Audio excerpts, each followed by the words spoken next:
नमस्कार मंडळी, काय चाललं आहे? काही नाही.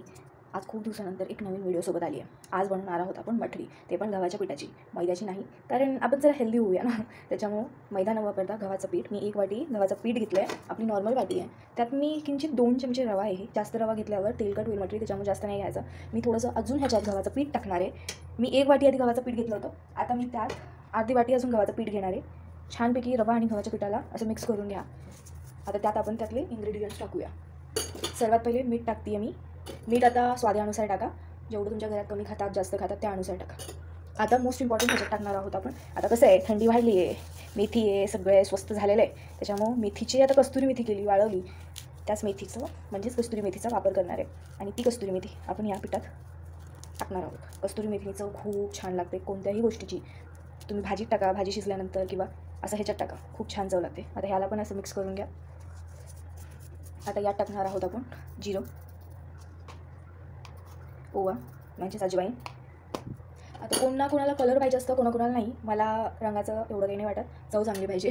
आणि लाल चटणी टाकली आम्ही. आता थोडंसं हे जिरं आणि धण्याचं मिक्स पावडर आहे. जिरे मी थोडेसेच टाकलेत म्हणून धणा पावडर आणि जिरं पावडर टाकते आहे जास्त. आणि किंचित अशी हळद, की थोडासा तरी रंग यावा आपल्या मठरीला. मी उगाच छोटीशी वाटीमध्ये, पूर्ण पण वाटी नाही आहे, थोडीशी भरलेलं तेल आहे किंवा तूप आहे. मी तेल वापरते आहे. तुम्हाला तूप वापरायचं असेल तर तूप वापरा, डालडा वापरायचा असेल तर तेही वापरू शकता. मी थोडंसं तेल वापरते आहे की ते बाइंडिंगला मदत होईल. हां, तुम्ही ह्याच्यात मैदासुद्धा टाकू शकता. छान असं सगळं मिक्स करून घ्यायचं आहे.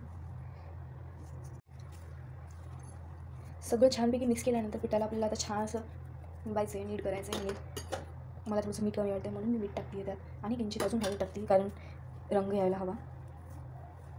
आता छानपैकी पीठ थोडं पाणी टाकून मिक्स करून घ्या.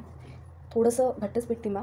जसं आपण नॉर्मल चपात्यांना पीठ तिंबतो तसं पीठ नाही तिंबायचं आहे, घट्ट तिंबायचं आहे, म्हणजे ते कुरकुरीत होतील.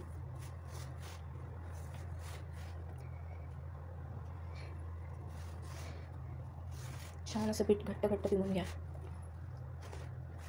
आणि हो, मठरी आपण छानपैकी कधी चहा केला, बिस्किट नाहीच आपल्याला खाऊ वाटलं तर मठरीसोबत काय चहाची चव वाढते, काय सांगू आता.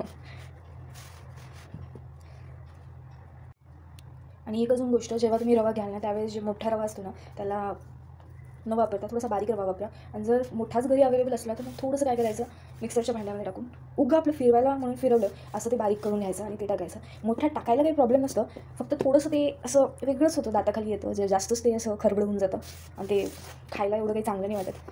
कसं सॉफ्ट असेल कोणती गोष्ट, सॉफ्ट म्हणजे फक्त दिसायला म्हणते मी, रफनेस नसेल तर जास्त खाऊ वाटते तेवढंच.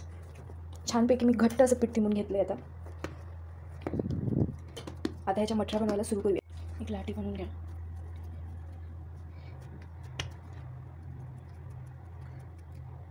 तसं आपल्याला चपाती लाटायची आणि त्याचे छोटे छोटे गोल करायचे. वाटी असली, काही असलं तुमच्याकडे, किंवा कटर असेल ज्याने भरपूर जण फ्रूट्स वगैरे कट करतात, जसं कटर असलं तरी थोडंसं पातळ लाटून घ्या. कारण कडक करायच्यात आपल्याला, म्हणजे मठरी कडकच असतात, नम नसतात. आणि हो, कस्तुरी मेथी ना तुम्ही जर वर्षभरसुद्धा हे करून ठेवली आणि कधी तुम्हाला मेथीचे पराठे खावासे वाटले, जर बाजारात मेथी त्यावेळेला मिळत नसेल तर खूप चांगले पराठे बनवतात. आता बघा, ह्याला मी तव्यावर टाकलं तर हा पराठाच होईल आणि तळलं तरी मठरी होईल. एवढंच फरक आहे, फक्त यात रवा आहे. आपण पराठ्यात पण टाकतो, कोणी पराठ्यात पण रवा वापरतात, त्यात काही नाही. मी स्वतः वापरते कोणत्या पराठ्यामध्ये. छानपैकी पोळी लाटून घ्या.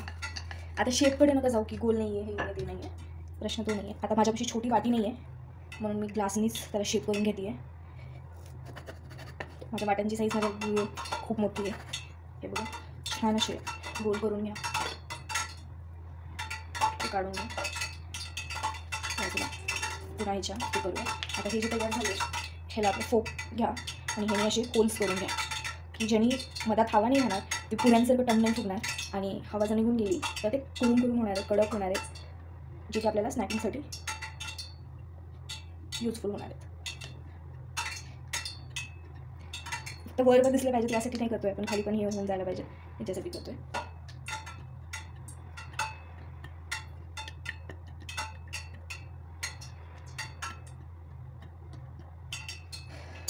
हे बघा, छान असे छोटे छोटे रोल्स करून घेतलेत आपण.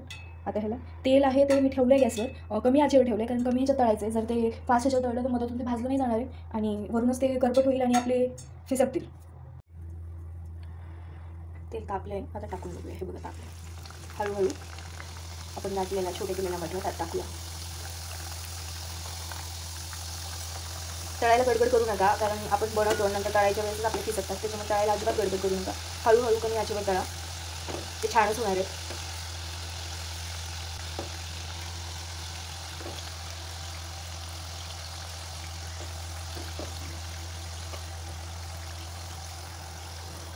तुम्ही सगळे इथे नाही आहे ना, वास एवढा छान येतो याचा.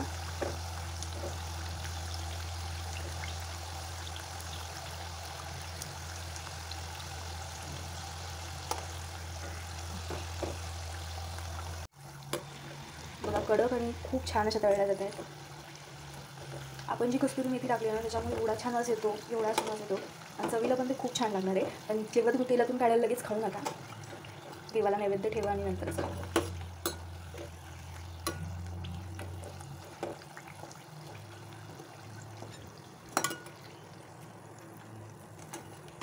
बऱ्यापैकी आता हे झालं, मी तेलातून काढते आहे ना.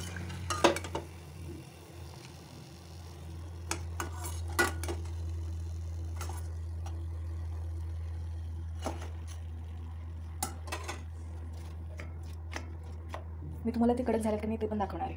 चला बघूया कडक झाले आहेत की नाही. घेतली, बघताय किती कडक झाली, आवाज आला ना.